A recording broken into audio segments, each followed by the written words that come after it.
Hello friends, welcome to my YouTube channel. मैं आप लोगों का दोस्त देवराज। और आज हम लोग फिर एक नई कहानी के साथ और एक नई स्टोरी के साथ उपस्थित हैं। ये हैं मिस अनुकृति शर्मा जी हैं, जिन्होंने 2019 में यूपीएससी टॉप किया। इनकी कहानी कुछ इस तरीके से ये है कि इन्होंने ना कोई कोचिंग की, ना ना कोई कोचिंग ज्वाइन किया, ना ही टेस्ट सीरीज। सिर्फ सेल्फ स्टडी की बदौलत ये अपना मुकाम जो यूपीएससी में टॉप किया, ये अपनी सिर्फ सेल्फ स्टडी के बतौर। तो ये चीज़ हम लोगों को जानना बहुत ज़रूरी हो जाता है, चूँकि हम लोग बहुत सारे स्टूडेंट ऐसे होते हैं कि जो कोचिंग क्लास नहीं करना चाहते हैं या कुछ उनके सुविधा नहीं होती है। तो उस अनुसार ये आप लोगों के लिए बहुत ही मोटिवेटेड वीडियो होगा, जिसके उपलक्ष्य में आप लोग देखिए। इनका मेन चीज़ क्या है कि मैं एक चीज़ बताना चाहता हूँ कि ये चीज़ें कैसे इन्होंने तैयारी किया, इनके बारे में थोड़ा सा जानने की जागृति आप लोगों को भी हो रही होगी। तो देर न करते हुए हम लोग स्टार्ट करते हैं। देखिए, अनुकृति शर्मा जो हैं, 2 बार यूपीएससी सीएससी परीक्षा में चयन हुआ है इनका। हाँ, तो देखिए 2 बार इनका चयन हुआ है, पर ये पहले चयन से अपने संतुष्ट नहीं थी। ठीक है, सेकेंड में इन्होंने प्रयास किया और अच्छा रैंक आया इनका। अपने जवाब में इनसे पूछा गया कि अपने अपने जवाब को बेहतर करने करके उन्होंने रैंक बेहतर किया है। जवाब को बेहतर करने के बजाय उन्होंने रैंक बेहतर किया है।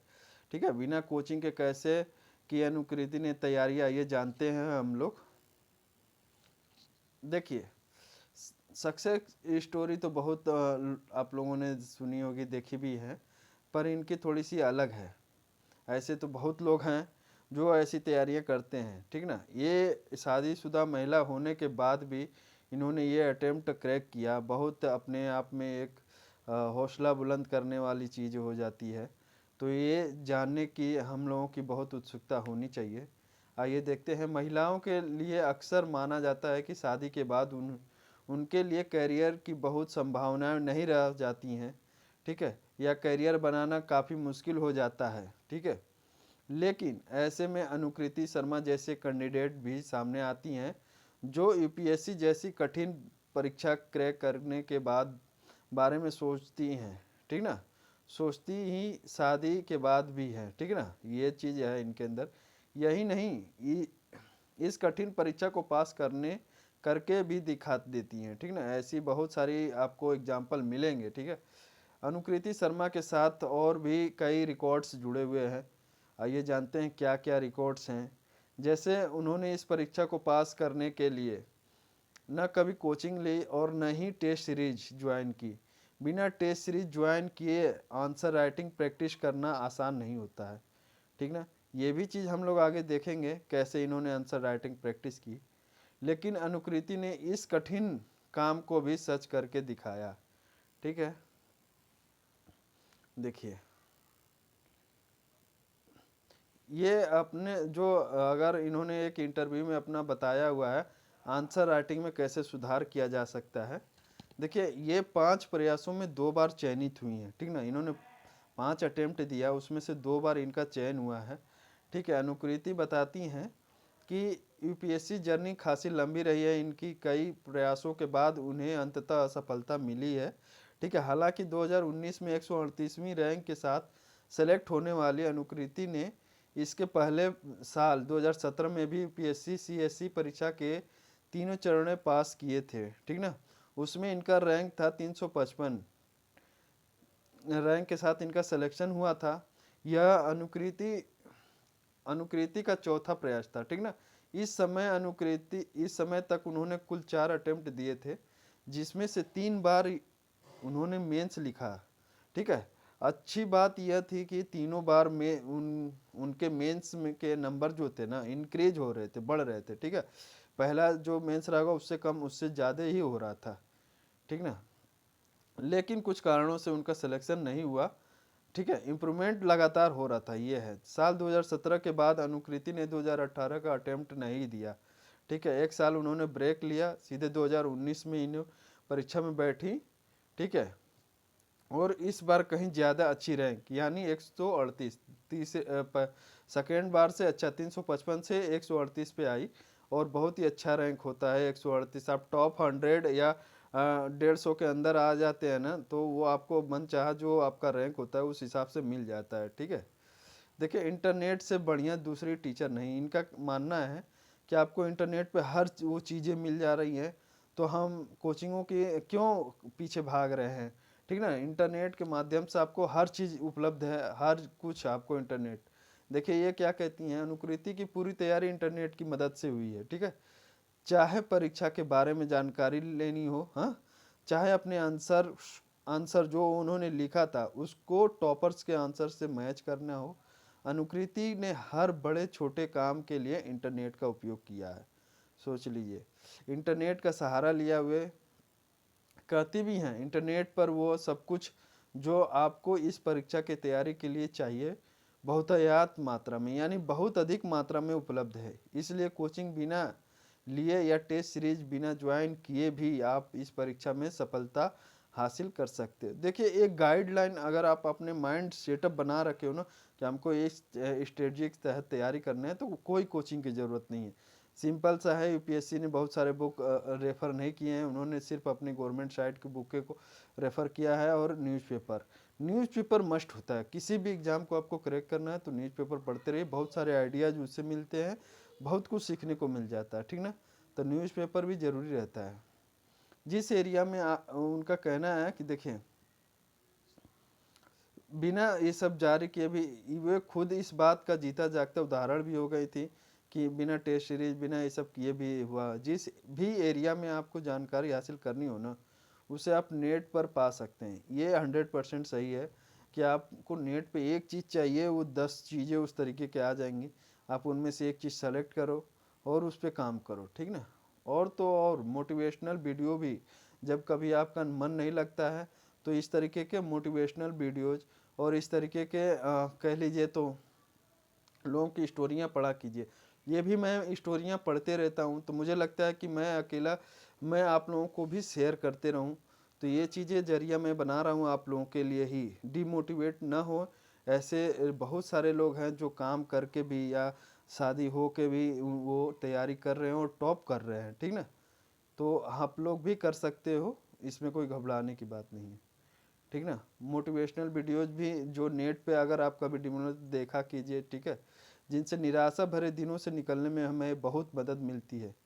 देखिए इनका जो स्ट्रक्चर था आंसर लिखने का, तभी मिलेंगे जो इन्होंने एक स्ट्रक्चर बनाया था आंसर कैसे लिखते हैं और कैसे क्या चेक कीजिएगा। आप अगर नहीं कहीं कोचिंग कर रहे हैं तो आप अपने आंसर कैसे चेक कीजिएगा, ये सारी चीज़ें ये बताती हैं। अनुकृति देखिए आगे क्या कहा इन्होंने, उन्होंने बार बार मेंस परीक्षा में असफल होने के कारणों को तलाशा। ठीक है, तो पाया कि उनके उत्तर वैसे नहीं थे जैसे एक टॉपर के होने चाहिए थे। ठीक ना, एक टॉपर का आंसर और आप अगर बात किया जाए तो उनका आंसर मैच नहीं होता है। या कोई भी इंसान अगर आप आंसर लिख रहे हो ना, तो एक टॉपर का भी आंसर लेके देखो कैसा है, उस हिसाब से आपने लिखा है कि नहीं लिखा है, ऑटोमेटिक मैच करने का तरीका हो जाता है ना। वे कहती हैं कि एक स्कूल के बच्चे की तरह मैं उत्तर लिखती थी। ठीक ना, जैसे एक साधारण बच्चा होता है, उसको जितनी सामान्य जानकारियाँ होती हैं उसी तरीके से। फिर भी टॉपर्स की कापी देखकर अनुकृति ने सीखा कि एक अच्छे उत्तर को स्ट्रक्चर स्ट्रक्चर्ड होना चाहिए। ठीक ना, एक अच्छे से आप स्ट्रक्चर्ड बना के आप कोई आंसर लिख रहे हो तो बहुत ही अच्छा होता है। और कैसे इस विद्या को सीखा जा सकता है, ये इसके बारे में भी उन्होंने बताया आगे।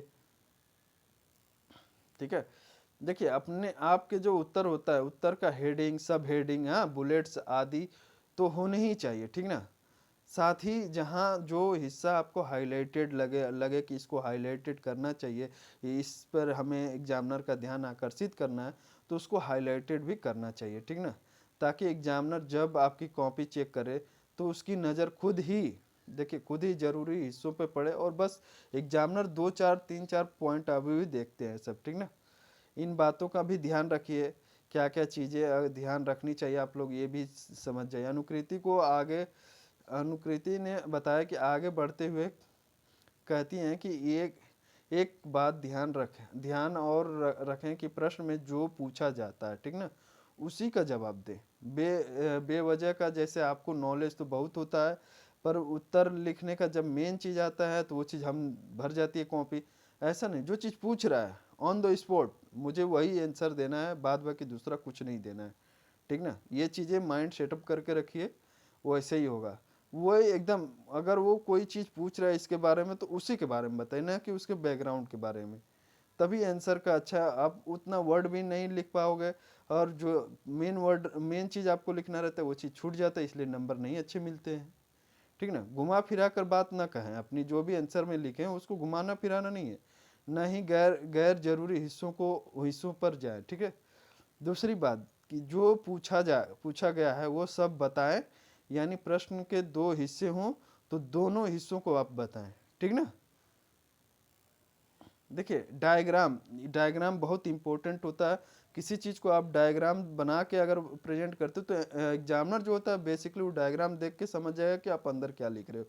फ्लो चार्ट हो गया, एग्जाम्पल्स वगैरह दीजिए, हाँ, जितना जहाँ संभव हो इस्तेमाल करें इसको, ठीक है। इससे भी अच्छे अंक मिलते हैं, ठीक ना। रिपोर्ट्स जो भी जैसे नीति आयोग हो गया, गवर्नमेंट का रिपोर्ट्स हो गया, ये सब आपको याद रखना चाहिए। कोड करने पे बहुत अच्छा आंसर अंक मिलते हैं। रिपोर्ट्स हो गया, डेटा हो गया, कोट्स हो गया, आदि रट लें एकदम, ठीक ना। उत्तर की ज़रूरत के मुताबिक इन्हें बीच बीच में डालते चले। किसी उत्तर को लिखने के बाद उसे टॉपर के उत्तर से मैच करें। जो भी आप खुद से आंसर लिख रहे हैं ना, उसको एक टॉपर कैसा लिखता है उसके आंसर से आप भी मैच करें। उसका आंसर कॉपी बहुत जगह आपको नेट पे मिल जाएगा, आप उसको देखें और मैच करते चलें, और देखें कि आपने कैसे आंसर लिखा है, ठीक ना, और टॉपर कैसे लिखा है। यही होता है आपको अपने आप को जज करने का तरीका। इस प्रकार अपने उत्तरों को निरंतर चेक करते चलें, और जहां ज़रूरत हो उनमें सुधार भी कर लें। इससे आप ज़रूर मेंस में अच्छे नंबर पाएंगे। इनका मानना है कि इस तरीके से करने से, और डेफिनेट है आप अपने अगर गाइडलाइन नहीं है और इस तरीके से काम कर रहे हैं तो डेफिनेट है कि आपको बहुत अच्छे अंक मिलेंगे, ठीक है। जो भी लोग मेंस की तैयारी में लगे हैं तो आंसर राइटिंग का ये बढ़िया सा डायग्राम बनाए, फ्लो चार्ट बनाए, एग्जाम्पल दें, हाँ, डेटा दें, डेटा का जो भी रिपोर्ट्स आ रहे हैं उनके डेटा कोड करें। ये बहुत ही अच्छा आप लोगों को आंसर का, अगर कहीं कहीं ज़रूरत हो तो मैप वगैरह भी बनाएं, हाँ। ये चीज़ें ज़रूरी होती हैं जो आपको आंसर को दूसरों से अलग कर देती हैं। तो इसी के साथ हम अपनी वाणी को विराम देते हैं और मिलते हैं नेक्स्ट वीडियो में। वीडियो आप लोगों को अच्छा लगा हो, आप लोगों के काम की है, अगर लगता है तो आप लोग दूसरों को भी ये चीज़ें शेयर कीजिए। नॉलेज शेयर करने से घटता नहीं है मेरे दोस्तों। नॉलेज कोई भी चीज़ आप शेयर कर रहे हो ना तो बढ़ता ही है, ठीक है। हो सकता है किसी और को इससे बहुत फ़ायदा हो जाए, तो जितना हो सके शेयर कीजिए, लाइक कीजिए, सब्सक्राइब कीजिए। मिलते हैं इसी तरीके से किसी नेक्स्ट वीडियो में। Bye bye, take care.